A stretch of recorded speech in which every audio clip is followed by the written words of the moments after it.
Hello my dear student, आप सब लोग कैसे? आई होप आप सब लोग मस्त होंगे, स्वस्थ होंगे और अपनी अच्छे से पढ़ाई कर रहे होंगे। तो माय डियर स्टूडेंट, आज का जो हमारा टॉपिक है वो क्लास 12th हिंदी से। क्लास 12th हिंदी में महादेवी वर्मा जी का जीवन परिचय और साहित्यिक परिचय बिल्कुल सटीक और शॉर्ट सरल शब्दों में आपको बताएंगे।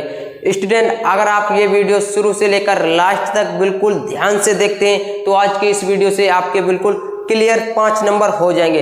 5 नंबर क्लियर हो जाएंगे क्योंकि स्टूडेंट ये बोर्ड परीक्षा में 5 नंबर का पूछा जाता है। यह जो टॉपिक है स्टूडेंट वो हर साल 5 नंबर में पूछा गया टॉपिक है। स्टूडेंट, आपको बता दें कि ये जो टॉपिक हर साल 5 नंबर में पूछा जाता है और 80 शब्दों में पूछा जाता है। आपको वहां पर बड़ा चढ़ाकर नहीं लिखना है। इसकी शब्द सीमा 80 होती है स्टूडेंट, शब्द सीमा 80 होती है। आपको 80 शब्दों में इसे फिनिश करना है, यानी कि 80 से 90 हो जाए, 100 हो जाए, इससे ज़्यादा आपको वहाँ पर नहीं लिखना है क्योंकि स्टूडेंट हिंदी का पेपर बहुत बड़ा होता है। ऐसे में आपको अन्य प्रश्न भी करने होते हैं। अगर आप यही 300-250 शब्दों में लिखते हैं तो अन्य क्वेश्चन भी छूट सकते हैं। अगर आप मॉडल पेपर से फटाफट रट्टा मार लेंगे 250-300 शब्दों का तो वहां पर आप भूल भी सकते हैं। अगर आप ऐसा शॉर्ट साहित्यिक परिचय याद करते हैं, आपके माइंड सेट में बिल्कुल सटीक हो जाएगा तो आप वहां पर जल्दी उसे लिख भी सकते हैं और अपना पूरा पेपर सोल्व भी कर सकते हैं। तो आज के इस वीडियो में बिल्कुल सटीक और शॉर्ट साहित्यिक परिचय बताएंगे, जीवन परिचय, जिससे कि आपके 5 नंबर बिल्कुल क्लियर हो जाएंगे। तो स्टूडेंट, हम अपने टॉपिक को शुरू करते हैं। तो स्टूडेंट, नंबर 1 हेडिंग होती है जीवन परिचय और नंबर 2 हेडिंग होती है साहित्यिक परिचय।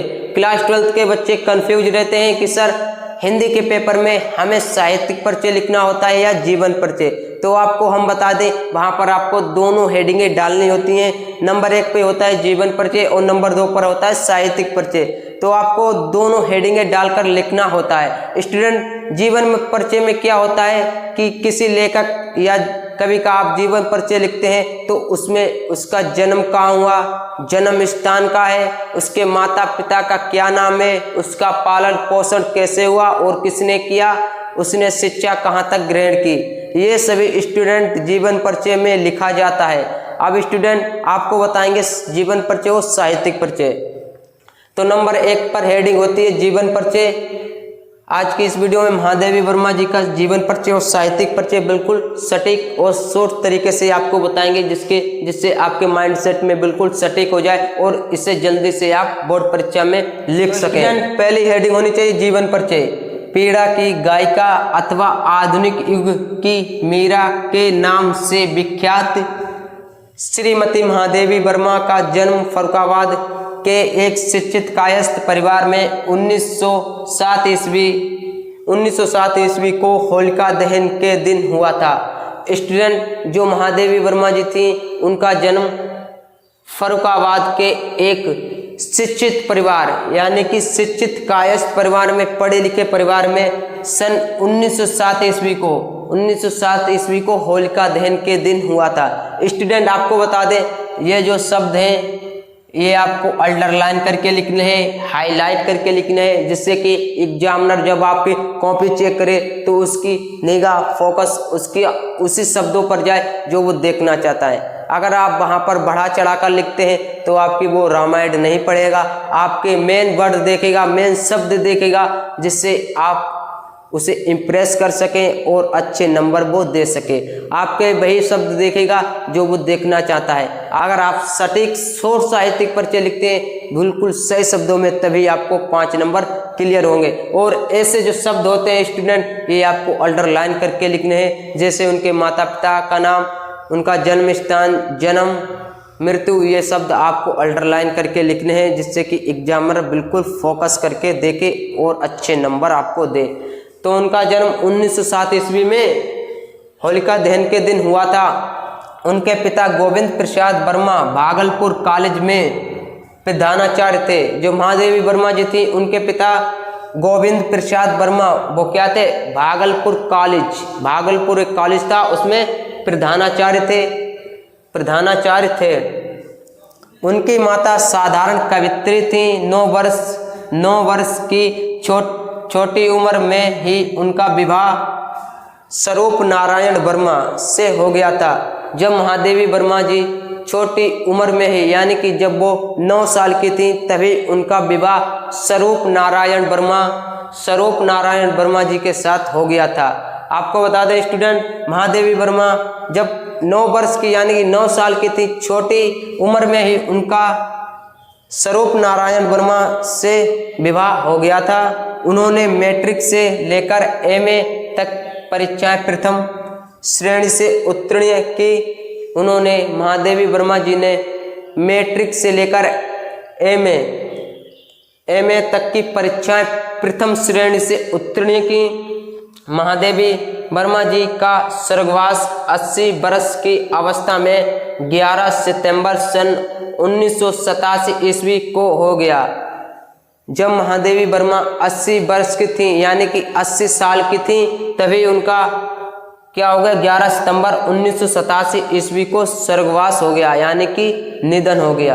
आप स्वर्गवास बोलो, निधन बोलो, मृत्यु बोलो, एक ही बात है। चाहे स्वर्गवास कह सकते हैं, चाहे मृत्यु कह सकते हैं और चाहे निधन कह सकते हैं। तो ये टोटल कितनी साल की यानी इनकी एज कितनी थी, ये टोटल 80 साल की जब हुई थी, 80 वर्ष की हुई थी, तभी इनका 11 सितंबर सन 1987 ईस्वी को स्वर्गवास हो गया, मृत्यु हो गई।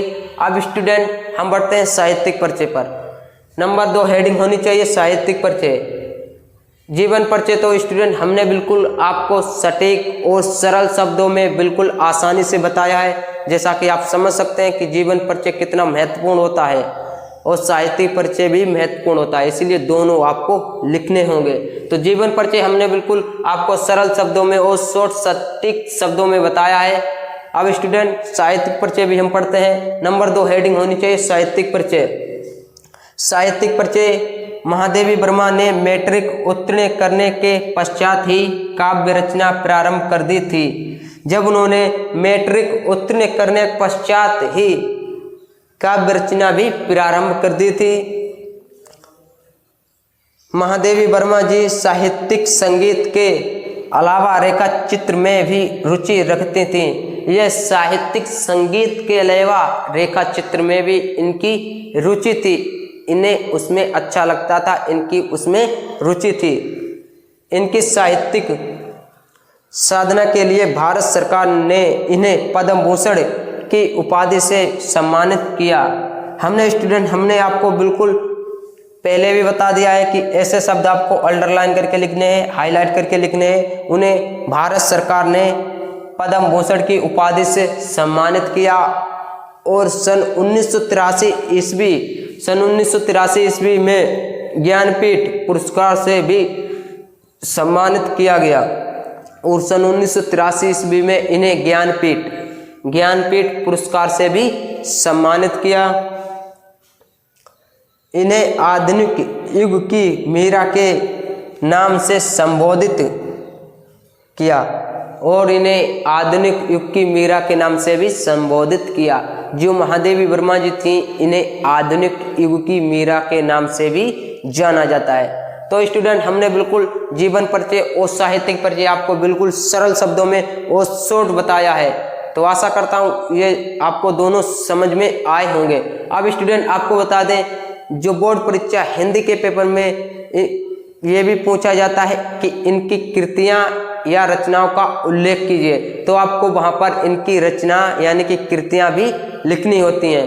तो हमने कुछ कृतियाँ लिखी हैं, वो आप लिख सकते हैं।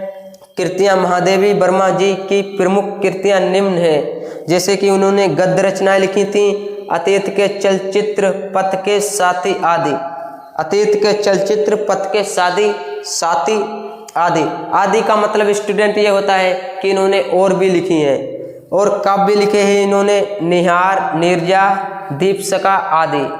निहार, नीरजा, दीपशिखा आदि इन्होंने काव्य भी लिखे हैं। तो फाइनली स्टूडेंट आज के इस वीडियो में हमने महादेवी वर्मा जी का जीवन परिचय और साहित्यिक परिचय बिल्कुल आपको सटीक और शॉर्ट तरीके से बताया है। अगर आप ये सही से याद कर सकते हैं तो याद करिए। अगर आप वहाँ पर अगर आप ये याद नहीं कर पाते हैं तो आप इसे बनाकर भी लिख सकते हैं। जैसा कि हमने आपको बताया है, इससे आप और भी अच्छा बनाकर आप लिख सकते हैं। आपके अंदर दिमाग होना चाहिए तो आप इससे भी अच्छा बनाकर लिख सकते हैं, क्योंकि आपके ऊपर निर्भर रहता है कि आप उसे कैसे याद करते हैं। आपको अगर ये भी बड़ा लग रहा हो तो इसको आप शॉर्ट बना लीजिए, आप इससे भी बेहतर बना सकते हैं। अगर आप मॉडल पेपर से पढ़ेंगे तो आप इम्पॉसिबल जल्दी उसे लिख भी नहीं पाएंगे, क्योंकि वहाँ पर तो स्टूडेंट बहुत बड़ा होता है। इसीलिए आज की इस वीडियो को हम यहीं पर खत्म करते हैं। स्टूडेंट अगर वीडियो अच्छा लगा हो तो स्टूडेंट वीडियो को लाइक कर दीजिए। चैनल पर नए थे